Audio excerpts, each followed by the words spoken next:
I like to take this chance to get something, just say this, like to take this chance to show some love and respect to a man who was a hell of a great actor, who played one hell of a character in, you know, just across various, he was great in film, television, and some video games.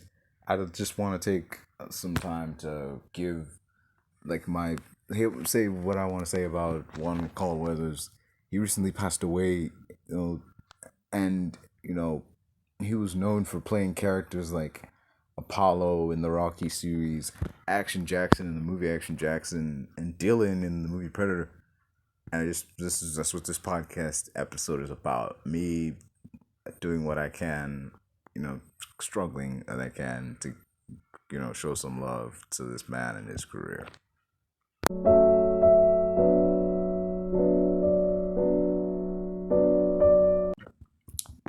Weirdly enough, the one of the earliest roles which I like saw him performing in wasn't Creed, it wasn't Predator, it wasn't even Action Jackson. One of like the first time I can recall seeing Carl Weathers on screen was on Happy Gilmore, and he was Happy's coach Chubbs.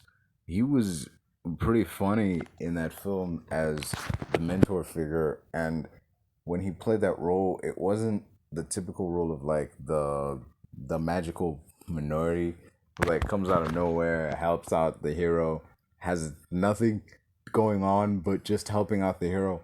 He wasn't that guy. He wasn't Bagger Vance out here. He sort of had his own backstory and history with like he was missing a hand, and it was kind of funny how he would sell his like fingers coming off, like just damn, like because I think he like shook his hand too hard, and then like the fingers broke, and he had to like lacquer them back on.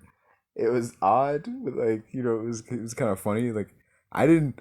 This is weird, but like looking at Carl Weathers and the way he like moved and everything, I didn't fully register that he had a fake hand until he pointed it out. But yeah, that was he was a funny part of that movie. In He was a really funny part of a movie that was full of funny parts. So that's like saying a lot. So he wasn't just known for his action heavy roles. Like he could do plenty of action. He did now and then do some more comedic roles. Next, like really took note of him was, and he showed up on Psych, the show Psych. It's about this. Whatever. I don't need to explain what Psych is about. He was on that show, and he was definitely a memorable part. I remembered that he was there enough. That show had a murderer's row of cameos, like a obscene amount of cameos. So the fact that you could remember, like, oh yeah, Carl was on Psych. He had like one episode. There were cameos that were there for multiple episodes that I don't remember, and he stuck out that much. Like just I didn't know his name. I didn't quite remember that I recognized him from Happy Gilmore, but I recognized enough like, oh, this guy, he's got some comedic chops to him, and he's good in this role that he's occupying. And in terms of like his filmography, he was nervous. While he would play comedic characters in this movie, he was kind of the straight man. Like stuff happened around him, and he was like the normal person that reacted to it. Like not like a Deadpool type character who's self-aware. Like, look, I know this is silly. He was very much in existing in the world of silliness without becoming silly himself. Like, yeah, he could do that. Like he functioned as the straight man to which to like Adam Sandler's like character that the wacky things happened to or happened because of. So yeah, I remember that about him in those early days. When things really started to kick into high gear was when I first saw like when I really started to take notice of who he is and what his name is was I didn't know his name until I think Creed 3, because not Creed 3, what's this, Rocky 3, because in Rocky 1 and 2 he was the central antagonist, yeah, but it wasn't until Rocky 3 that like the movies really started to like kick into gear for me. Like I really started to enjoy those franchises, those movies in the franchise. 3 and 4, we don't talk about 5. That movie doesn't happen. It's 3, 4, and Creed. That's how it is, and that's how it's gonna stay. So yeah, when he was in those movies and he was helping Rocky, like his character, the way he shifted from like the antagonist, it was the classic antagonist turned ally story. That was good, and the way he was able to shift, like in terms of his personality, from this guy who was seemingly this arrogant champion who thought that, nah, let me just beat this random bum in this exhibition bout. It'll be good for me, and it'll, like, who cares about this dude? And then coming inches away from losing and having it seemingly eat away at him that this dude almost beat me. Like, I won, but not really. Like, I won the match, but I didn't win the fight. I didn't knock him down. I didn't really win. Like, he could sell that, and so that, yes, he's the antagonist of the story, but he's not a villain. He's not Clubber Lang or Drago. He's just, you could he sold it in a way like you feel like you can see this character's almost desperation, in the sense, like, not desperation, but like he needed that win. He needed the ability to say, like, I beat you, I knocked you down, I didn't just survive a match with you, I was able to beat you. Like, it's like Austin and Rock, WrestleMania X7. I need to beat you, Rock. I need it more than anything you could imagine. Because at that point, it wasn't, it was, yeah, it was the title was on the line, but at the thing, it was like, there was this thing of, like, I need this win. Like, it's just, I need to beat you. I don't just need to win the title, I need to beat you for the title. It's, that's what I'm trying to say. But when Rocky 3 rolled around, his persona had shifted and he wanted to help Rocky get back to his winning ways. This wasn't, because if he was purely an antagonistic force and he comes back into the picture in Rocky 3, he wouldn't have been trying to, like, help Rocky. He would have been, like, cartoonishly like, haha, look at you now. Like, you used to be the man. Now you lose one fight and you crumble. Because he was the perfect guy to help Rocky in that situation, because he's been there. He's been this seemingly untouchable, heavyweight champion. And then he lost a fight and he suddenly seemed like the man who was unbeatable was suddenly very beatable. And he's been in that shoes. He knows what it takes to climb out of that, as he seemingly has now. So him becoming an ally to Rocky, he wasn't so much like, okay, we're best friends now, like, I'm gonna help you, like, whole solely for altruism's sake. No, he had his own reasons to want to help Rocky, but, like, he was helping him, and he was also showing him tough love in a lot of scenes, like the famous "there is no tomorrow" sequence, like, because there's this speech of, like, what's the matter with you, like, like, this chump will kill you, you gotta, and he was able to convey, like, genuine concern for this dude who a couple years prior was one of his greatest nemesis, yeah, who was one of his greatest nemesis. But now he's showing this genuine concern, like, man, if you don't snap out of it, like, this guy's gonna, knock your freaking head off, man. Like, you just, in a way, he was to Rocky what his trainer was to him. He was getting him out of the funk that he was in. Like, you gotta snap, gotta move, you gotta get your head out of whatever mess you've put yourself in to really, take it to this guy. Otherwise, you're gonna wind up like me, man. You're gonna lose to this guy twice. And he helps him get back in shape. Ultimately, he helped him to get back in shape and in the winning mindset so that he can take him on at the end of the film and, get his win back. He gets his groove back. But by the fourth movie, they're really good friends. And the way Carl Weathers portrays this friendship, as in that fourth movie, you'd swear they'd been friends for years.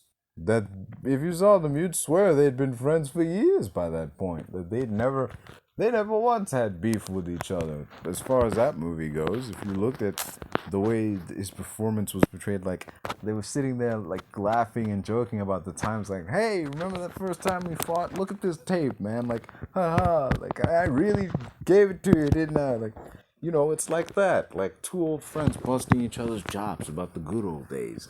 That's, that's definitely something. You can write that dialogue all you want. You can write the best dialogue in the world. If you don't have a great actor to deliver it, it don't mean nothing. And he was that great actor. So that that's much as I can gush about his performance as Apollo Creed.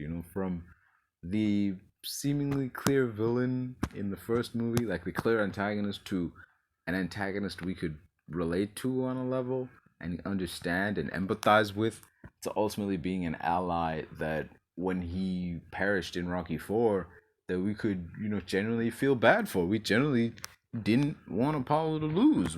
And when he did, it was like, oh my goodness, like he went down. Like it was sad. It was genuinely sad. It was one of the few sad moments in an otherwise, brilliant thing.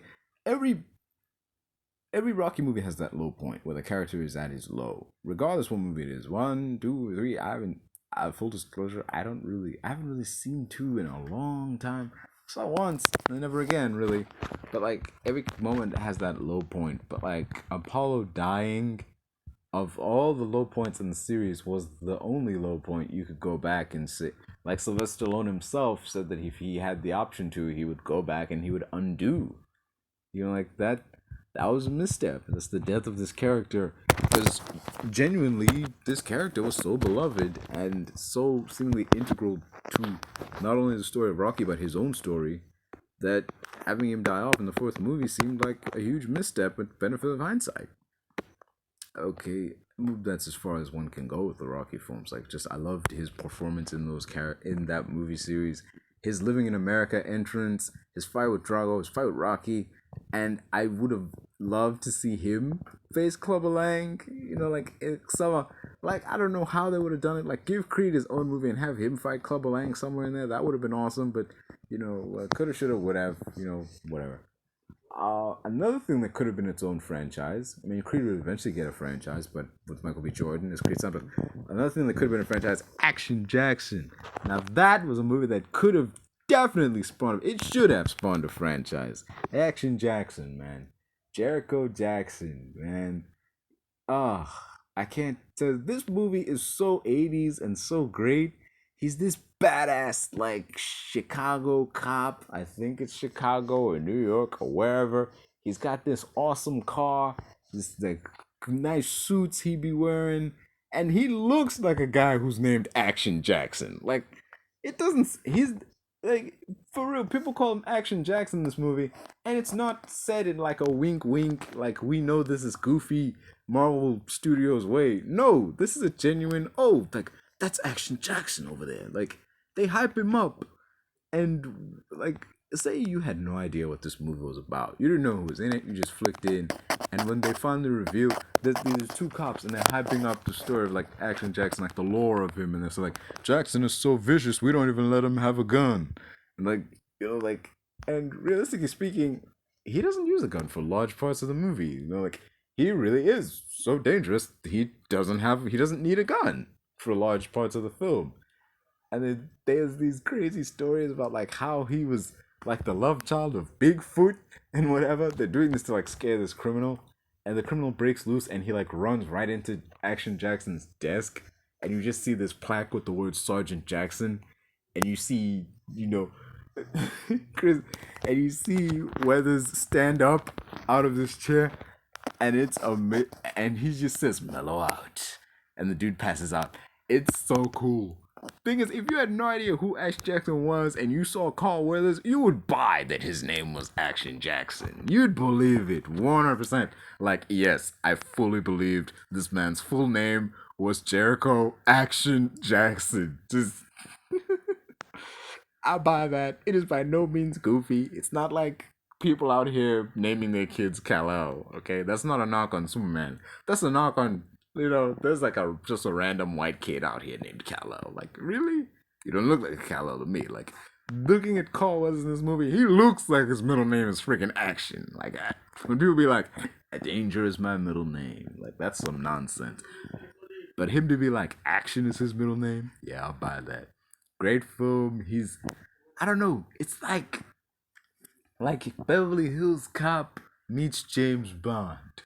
That's what I could describe it. The way he plays it, like, yeah, he was phenomenal in this movie. His role in Predator as Dylan. I think Action Jackson totally should have been a franchise. 100% should have been a franchise. There's no excuse why it wasn't. So moving on to the Predator. that was a great first movie, and the camaraderie he had with a guy like Schwarzenegger really showed on screen. You could absolutely that's says a lot about his acting performance. Like his way of acting when he got on the set, when you watched him in a film, you could definitely tell that he like knew this dude before. Like even if they hadn't met previously, whoever he was working with, he could definitely get across that these people have been friends for years, or they've known each other for years, or they've interacted in the past. Whether it was Stallone, Schwarzenegger, Van Damme, okay, not Van Damme. That was he was fired, but like Stallone, Schwarzenegger, Bill Duke, whoever it was, he just believably conveyed like, oh yeah, me and this person, like this world that we're living in exists beyond this movie. There were adventures prior to this film. The film that he's in feels like a sequel to an origin story that we don't get to see, but we don't need to see because we're watching this film. You know, that's man, that's yeah, he was great, man. Even when he had one arm and he was fighting against the Predator, you know, like he was just he was so great. It's just there was something Method Man said in the show Luke Cage. He said there's just something amazing about having like because they've lost so many like people to gun violence. There was something beautiful about having a hero who's black, bulletproof, and not afraid. And you know, Carl Weathers in his films was seemingly that guy. Like he wasn't Luke Cage, but like damn, he could have been Luke Cage. If he like got a buzz cut and a mustache. I mean, a buzz cut and a goatee. He could have been Luke Cage. He certainly had the physique of a guy who could play Luke Cage. He was shredded. But yeah, but like he was big too. In movies like Predator, he was big. He was sharing the screen with Schwarzenegger. You're damn right, he was big. But yeah, the guy looks like he was chiseled out of excess Mount Rushmore in Action Jackson. Just saying. So to have a character like that, a black leading man, like looks like he's made out of excess Mount Rushmore, kicking ass, taking names, getting the girl. It's just there was something like Method Man said. It's something just wonderful about having a hero who's bulletproof and not afraid. And when you see a guy like Carl Weathers on screen, sharing the screen with guys like Schwarzenegger, Jesse Ventura, and those kind of guys, and like there was just something about having a guy like that on your screen representing black people, black people in action movies. Like he wasn't comic relief. He wasn't the hero's. Yeah, he was the hero's friend. He could be the hero's friend, but that doesn't make him less of a character. He's as much a lead as the main character when he was on screen. Like the Rocky movies are as much Apollo stories as they are Rocky stories. So yeah, that was, and he carried that throughout all of his films and his TV appearances, all the way up to Mandalorian. Even like I wouldn't say like Mandalorian is as much his story as it is Mando's and Grogu's, but like he's not a bit part. He's not a bit part character. He's not like a cameo here and there. He's a character. He's got a name. He's got like a proper backstory. He is able to imbue his character with like this dude had a life before Mando came along. Like he had a business. He had all this stuff going on for him. He has his own history that has nothing to do with Mando, and like you do want to learn more of it. Like that's what I was saying earlier. Like he would always convey it like the story he was in was a sequel to another story that could be expanded upon later. Like there's more to this character than just what happens in this story. It's just yeah. That's just how I felt about him. Like as an actor, as a character, he was in whatever role he was in. He was often not one of the best parts of the films that he was in, and just now that he's gone, I mean, like rest in peace, rest in power. He was like whoa, man, like just wanted to do this to show some respect, show some love, and let it be known like this is how I feel. Like Carl Weathers passed away at age 76. He will dearly be missed, man. I don't know how to end this here. I can't end it in the usual fashion, so I'll just leave it as is. Like as best as I can, like the fondest. I'll just say something fond. Like I fondly remember a line from one of his film. The "How do you like your ribs?" moment. There was a fantastic moment where this guy he's asked him like, "How do you like your ribs?" and then he fries them with his flamethrower. Like that was funny. Like just check out if you don't just check out Action Jackson, Rocky 3, and Rocky 4. And Predator. Be sure to check out Predator. His role is Dylan. Like, oh, he's like sitting across from Jesse Ventura, and Jesse Ventura spits at his shoe, and he like waves him over with his finger. You know the thing where you motion someone to lean in close to you, and he tells him like, "That's a nasty habit. Like that, what you're doing is a terrible habit," and you very much get the feeling like he could throw down with any of these dudes. The movie is presenting him as like this agency man, like, oh, like you used to be like hard, now you're pushing papers behind a desk. But like he very much still carries himself with the presence of someone like, yeah, I work a desk job, but I can still whoop you. Yes, you have a big old machine gun. That doesn't scare me. Like this invisible thing in the woods that's killing us one by one. Yeah, I'm aware that it's dangerous, but like I'm still, should I be given the option to do so, I'm still gonna try and fight it. Like that movie is just like made of badassery, badass character actors.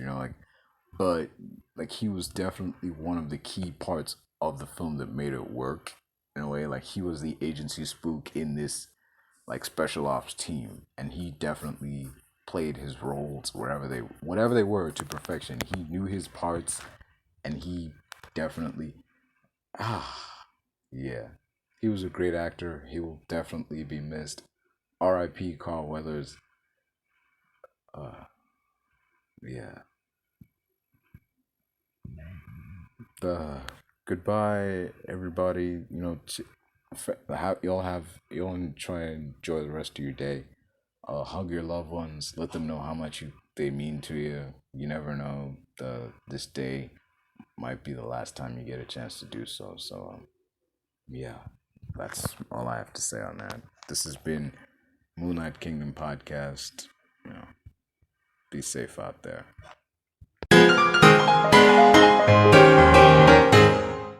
Oh, I mentioned how Action Jackson could have and should have got a sequel. There's a show that Carl Weathers was on. It was called Colony.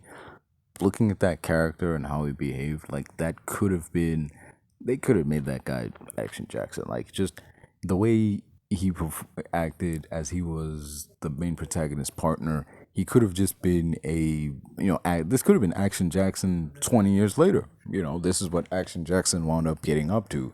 He was part of like San Francisco PD in the midst of this alien invasion, and he was helping his partner solve crimes in the alien occupied city. He could have been that guy. This could have been that. It could have very easily been technically a sequel to Action Jackson, or at least have the character of Action Jackson in this world, because like the way he played that character seemingly fit the role of a veteran Action Jackson. Like he hasn't been, as action heavy as he was back then, but he's still capable of it.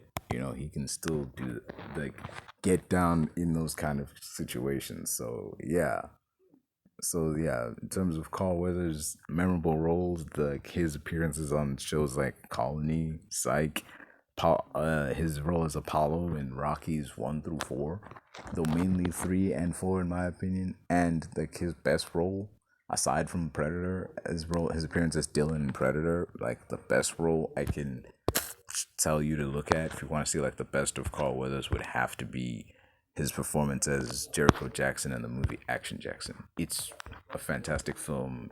Definitely check it out. Yeah. Have a good day, and be kind to one another. Peace.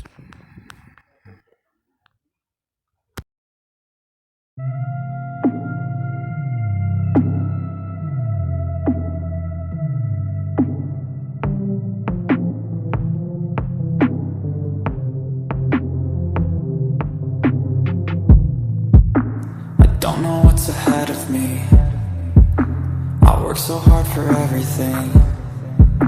Don't wanna lose my time or my mind on the grind, but I want a better life for me. do the things I hate to do, just to try to find my way to you. I see you in my mind all the time, visualize, and I hope that I can make it through.